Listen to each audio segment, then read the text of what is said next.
Video देखते हैं हम एंडोस्पर्म। जैसे हमने देखा था कि जो एंडोस्पर्म का फॉर्मेशन है वो फिर एंजियोस्पर्म प्लांट्स के अंदर, इनके अंदर एंडोस्पर्म का फॉर्मेशन जो एंजियोस्पर्म प्लांट्स हैं उनमें कब होता है? फर्टिलाइजेशन के दौरान। जब आपने डबल फर्टिलाइजेशन देखा था तो वहां पर देखा था कि जो मेल गैमेट है वो मेल गैमेट का फ्यूजन हुआ था किसके साथ में? सेकेंडरी न्यूक्लियस के साथ में।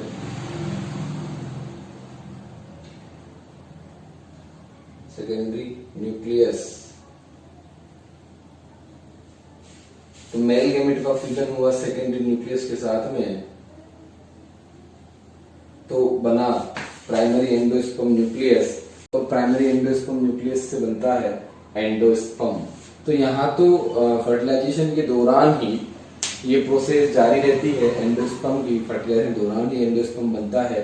अगर बात करें हम जिम्नोस्पर्म्स की, तो जिम्नोस्पर्म में फर्टिलाइजेशन के पहले ही फॉर्मेशन हो जाता है एंडोस्पर्म या प्राइमरी एंडोस्पर्म न्यूक्लियस का।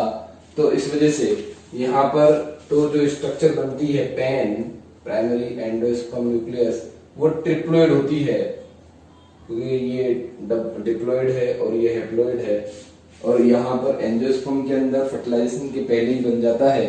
सो ये जो स्ट्रक्चर बनेगी ये कैसी होती है? जो यहाँ पर पेन बनता है प्राइमरी एंडोस्पर्म न्यूक्लियस से, जब एंडोस्पर्म बनेगा तो वो स्ट्रक्चर होती है हैप्लोइड। क्यों? क्योंकि ये फर्टिलाइजेशन से पहले ही बन जाती है स्ट्रक्चर। और जब आपको बताया कि इसकी फंक्शनिंग जो होती है, फंक्शन क्या होता है मेनली, ये न्यूट्रिशन प्रोवाइड करता है जो डेवलप हो रहा है एम्ब्रियो उसको। तो इसका मेन फंक्शन जो रहता है तो प्रोवाइड न्यूट्रिशन। तो इसका फंक्शन क्या रहेगा? डेवलपिंग एम्ब्रियो को न्यूट्रिशन प्रोवाइड करने का। We already discuss about that. अब हम बात करेंगे टाइप ऑफ एंडोस्पर्म्स की, कि जो एंडोस्पर्म्स हैं वो किस किस टाइप के होते हैं।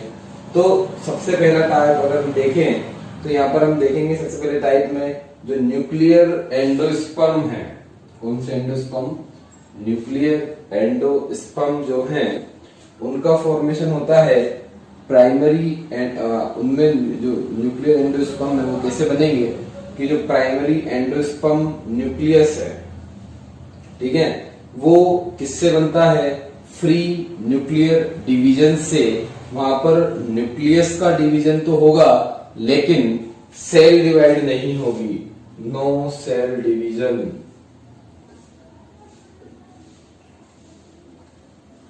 तो न्यूक्लियस तो डिवाइड होते जाएंगे, फ्री न्यूक्लियर डिवीजन हो रहे हैं, लेकिन सेल डिवीजन नहीं हो रहा है।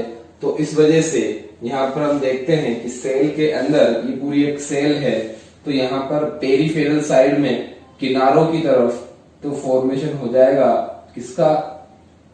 Free nucleus. तो कई सारे फ्री न्यूक्लियस बन जाते हैं और बीच में जो होता है यहाँ पर जो वैक्यूल है, यहाँ पर किसका फॉर्मेशन हो जाएगा?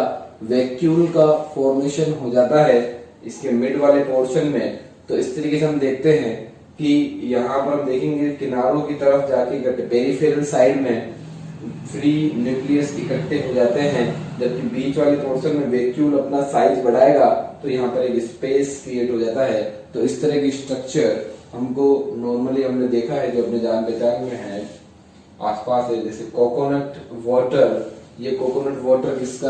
कोकोनट वाटर जो है वो एक तरीके का लिक्विड एंडोस्पर्म होता है। क्या होता है? ये एक तरीके का लिक्विड एंडोस्पर्म होगा जो कोकोनट वाटर होता है। और 50% जो एंजियोस्पर्म फैमिलीज हैं उन 50% एंजियोस्पर्म फैमिलीज के अंदर न्यूक्लियर एंडोस्पर्म प्रेजेंट होता है, जहां पर कई सारे न्यूक्लियस पड़े हुए हैं साइटोप्लाज्म में। तो ये तो न्यूक्लियस हैं और उनके अलावा जो ये मटेरियल है वो क्या है? साइटोप्लाज्म। एंडोस्पर्म की बात करेंगे, सेलुलर एंडोस्पर्म, तो सीधे सीधे पता लग रहा है कि यहाँ पर सेल का भी फॉर्मेशन होगा। हमने न्यूक्लियर एंडोस्पर्म में देखा था कि वहां पर न्यूक्लियस का फॉर्मेशन तो हो रहा है लेकिन सेल वॉल का फॉर्मेशन नहीं हो रहा है। तो यहाँ पर हम क्या देखते हैं कि जो प्राइमरी एंडोस्पर्म न्यूक्लियस है, जब उसमें डिवीजन होते हैं, क्या होते हैं उसके अंदर डिवीजन होंगे, तो डिवीजन से क्या बनेंगे, दो nuclei, there is two nuclei and a cell wall. तो वहां पर दो न्यूक्लियाई और एक सेल वॉल का फॉर्मेशन होता है हर उसके डिवीजन के बाद में। यहाँ पर दो न्यूक्लियाई और उनके बीच में एक सेल वॉल का फॉर्मेशन हो जाता है।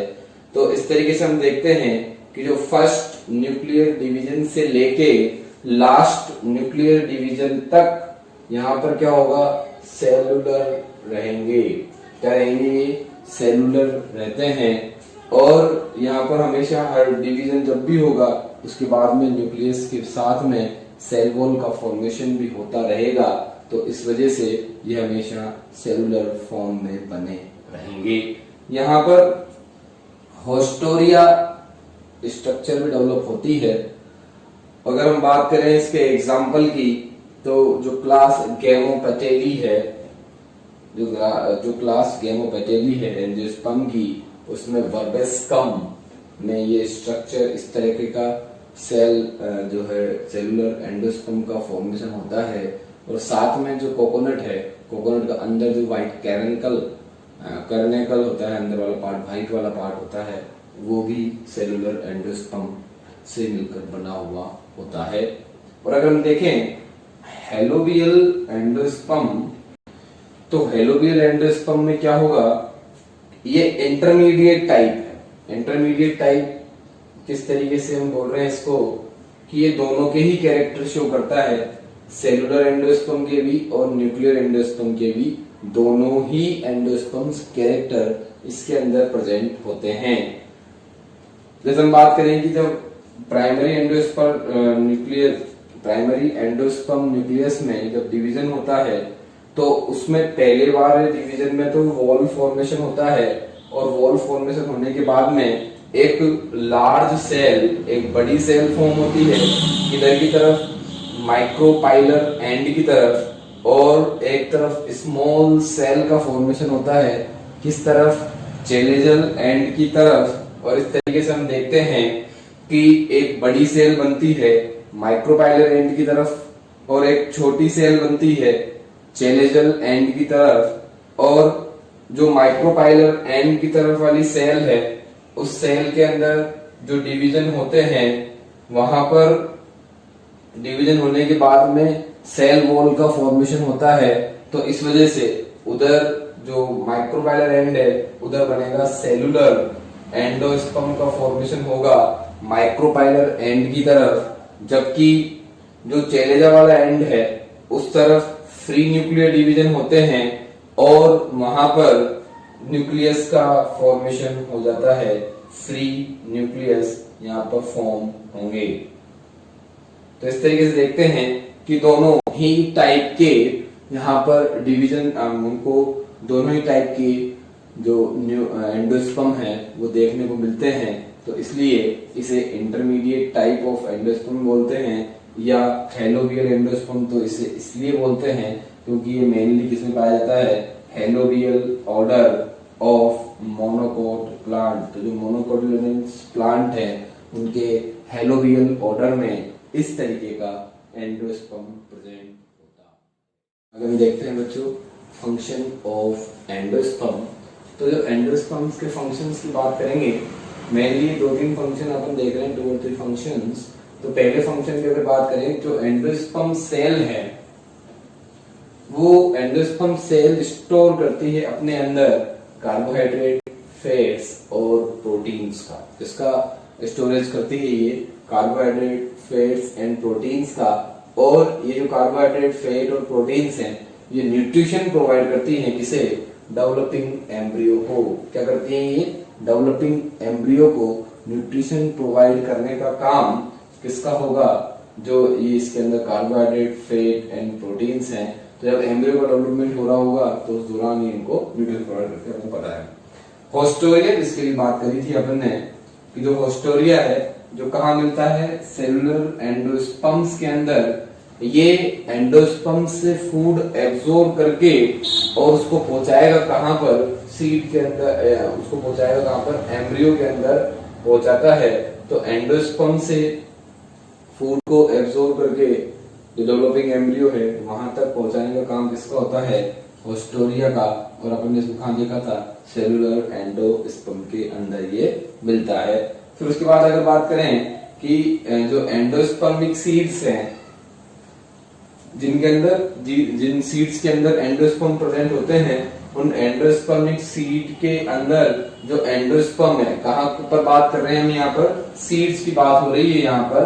तो एंडोस्पर्मिक जो सीड्स हैं उनमें जो एंडोस्पर्म फूड प्रोवाइड करता है, किनको, डेवलपिंग सीडलिंग्स को।